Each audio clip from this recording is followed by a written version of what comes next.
We all love the Sons of the Emperor. Okay, well, at least most of us love 9 of them and have mixed feelings or even blind rage to the other 9 traitors. There are 18/19 demigod humans that were genetically and psychically created by the Master of Mankind to serve as the gene sires to an equal number of Space Marine legions. They were also made to lead the Great Crusade and unify humanity into the next Golden Age. Well, the plan didn't really go on as smoothly as conceived, with that little war known as the Horus Heresy and a subsequent corruption of a large portion of the species by the Chaos Gods. Anyway, here in this video, we will update the status of each of the Primarchs, what they are doing, and also include the ones that are now sleeping with the fishes.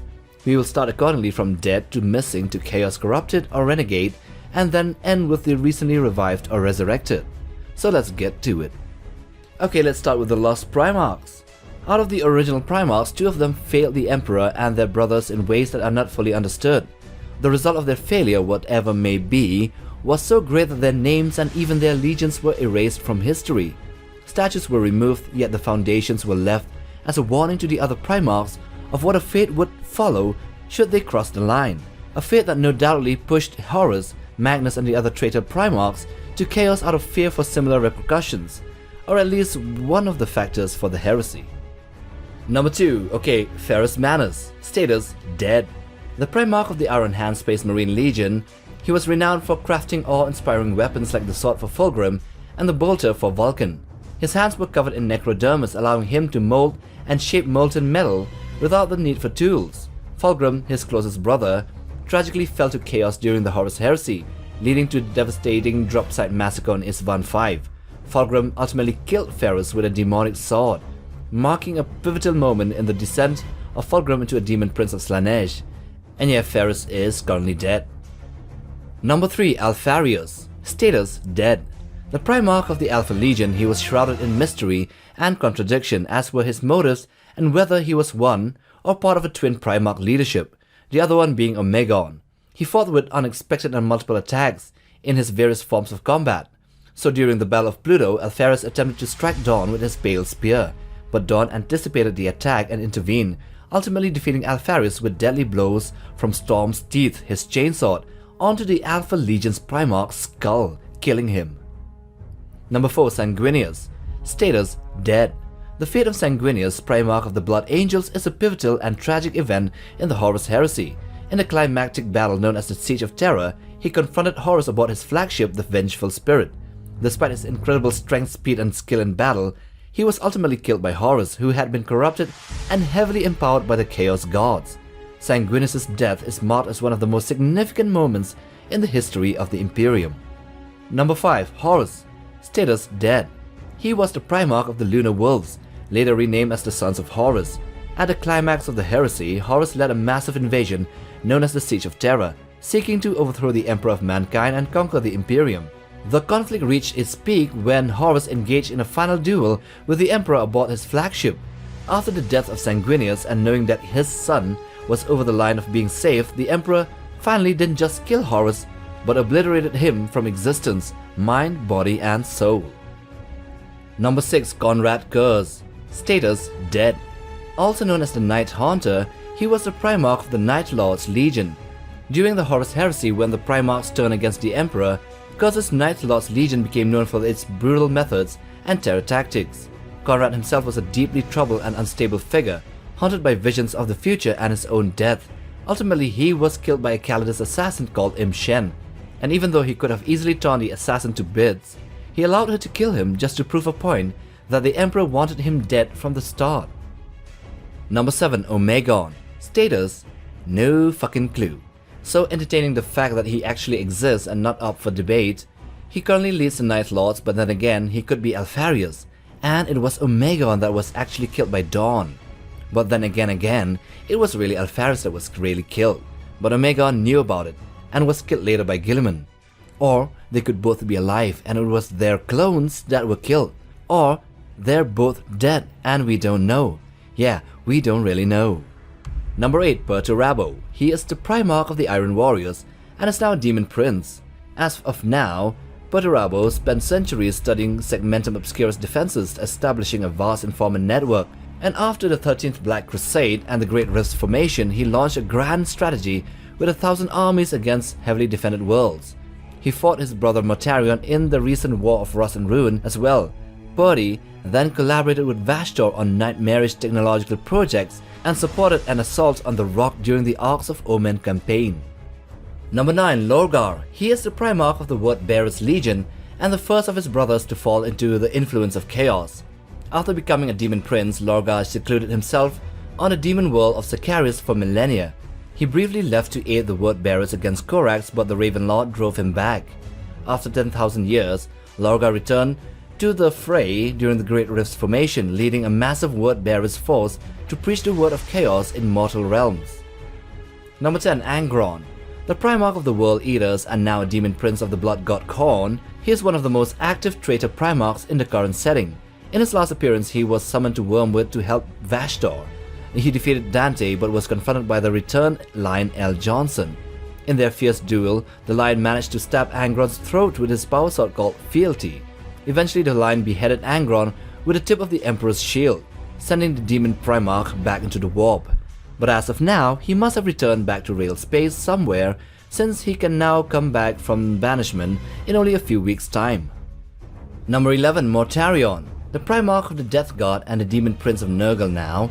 He is the bringer of the plague, and the last encounter with another one of his loyalist brothers is against Guilliman, where he almost killed the G-Man by injecting the God Blight, only for Rubude to be saved by the Emperor.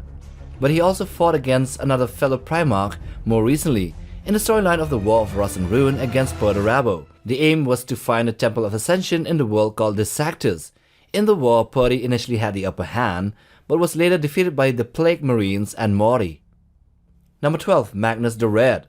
Primarch of the Thousand Suns Legion and Demon Prince of Zinj, the Red-Skin Traitor Primarch is one of the most potent psychers around, as powerful as the late Malcador the Sigillite. Magnus was in recent times defeated by Logan Grimnar during the Siege of Fenris, and later defeated by Rubude in the Terran Crusade storyline.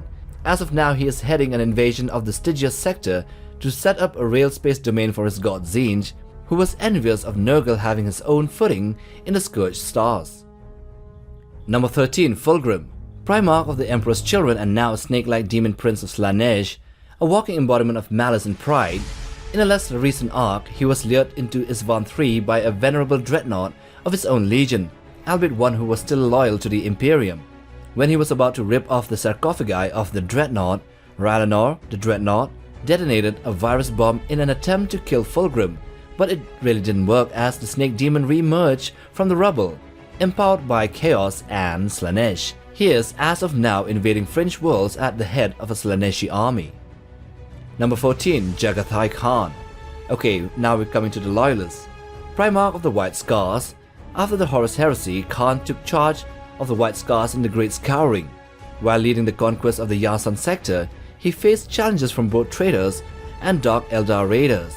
In the Battle of Coruscant V, Khan encountered a powerful Dark Eldar Lord and was reportedly lost in the webway during his pursuit of the Xenos. Number 15. LEMAN RUSS. Primarch of the Space Wolves and the Emperor's Executioner, the current whereabouts remains a mystery even now, 10,000 years after his departure from the Fang, venturing into the Eye of Terror, accompanied by his personal retinue. The Space Wolves have embarked on the Great Hunt from time to time, periodically, in search for their missing Primarch, but they have yet to find any concrete signs of his location. Some within the Space Wolves believe that Russ might have sought out the Tree of Life to restore the Emperor to health. Number 16. ROGAL Dawn. Primarch of the Imperial Fist, and also known as the Praetorian of Terror. So during the War of the Beasts in Millennium 32, Primarch Vulkan mentioned that he would speak well of the Imperial Fist to ROGAL Dawn, implying that Dawn might still be alive, or at least his status is known to Vulkan. On the other hand, KONRAD CURZE, the Primarch of the Night Lords, claimed that Dawn was dead and had been torn to pieces by the enemy. So Dawn might either be dead or residing somewhere old and tired of the wars of the Imperium. Number 17. Vulkan. Primarch of the Salamanders and also a perpetual, meaning that he would never die. Any death he experiences is just temporary, and he will reform yet again, unless obliterated by the Emperor like in the case of Horus. The Imperium presumes Vulkan to be dead after his sacrifice to defeat the Beasts in the War of the Beasts in the 32nd millennium. However, the Salamanders continue their quest to find the 9 artifacts of Vulkan, believing that once they do, he will return to the fray. He might be alive, awaiting them to prove their mettle by securing all 9 artifacts, and then he will return to lead both his sons and fight for the Imperium once more. Number 18. Corvus CORAX.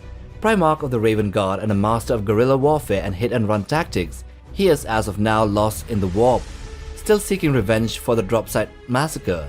CORAX is on the hunt for the traitor Primarchs. He eventually mutated into a shadowy creature thanks to the warp's powers and influence, and on a word-bearer's demon world, he once defeated demon Primarch Lorgar in a fierce duel, forcing Lorgar to retreat and closing the portal, leaving CORAX determined to hunt and kill him again. Number 19. Ruburi Guilliman.